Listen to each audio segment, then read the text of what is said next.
ಸಚಿವ ಸ್ಥಾನ ಸಿಗದೆ ಶಾಸಕರಲ್ಲಿ ಅಸಮಾಧಾನ ಸ್ಫೋಟ.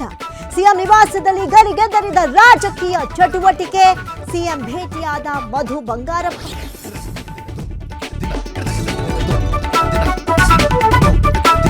ಡಿಕೆ ಸಂಪುಟದಲ್ಲಿ ಸ್ಥಾನ ಸಿಗದಿದ್ದಕ್ಕೆ ಎಂ ಕೃಷ್ಣಪ್ಪ ಅಸಮಾಧಾನ. ಇಂದು ಕಾರ್ಯಕರ್ತರ ಜೊತೆ ಸಭೆ ನಡೆಸಿ ಮುಂದಿನ ನಿರ್ಧಾರ. ರಾಜೀನಾಮೆ ಘೋಷಣೆ ಮಾಡ್ತಾರಾ ಕೃಷ್ಣಪ್ಪ ಪ್ರಿಯಾ ಕೃಷ್ಣ?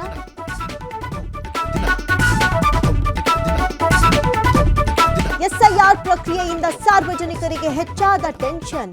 1.10 ಕೋಟಿ ಮತದಾರರಿಗೆ ಹಕ್ಕು ಕಳೆದುಕೊಳ್ಳುವ ಭೀತಿ. ಮಧ್ಯಾಹ್ನ ಮುಖ್ಯ ಚುನಾವಣಾಧಿಕಾರಿ ವಿ ಅನ್ಬುಕುಮಾರ್ ಸುದ್ದಿಗೋಷ್ಠಿ.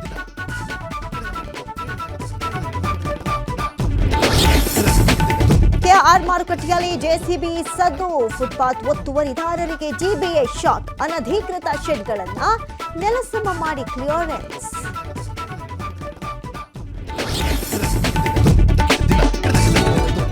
ಪಶು ವೈದ್ಯಾಧಿಕಾರಿ ನೇಮಕಾತಿ ಹಗರಣದ ತನಿಖೆ ತೀವ್ರ. ಕೆಪಿಎಸ್ಸಿ ಮಾಜಿ ಅಧ್ಯಕ್ಷರಿಗೆ ಸಿಐಡಿ ನೋಟಿಸ್ ನೀಡುವುದಕ್ಕೆ ಸಜ್ಜು. 29 ಅಭ್ಯರ್ಥಿಗಳಿಗೂ ಕೂಡ ನೋಟಿಸ್ ಸಾಧ್ಯತೆ.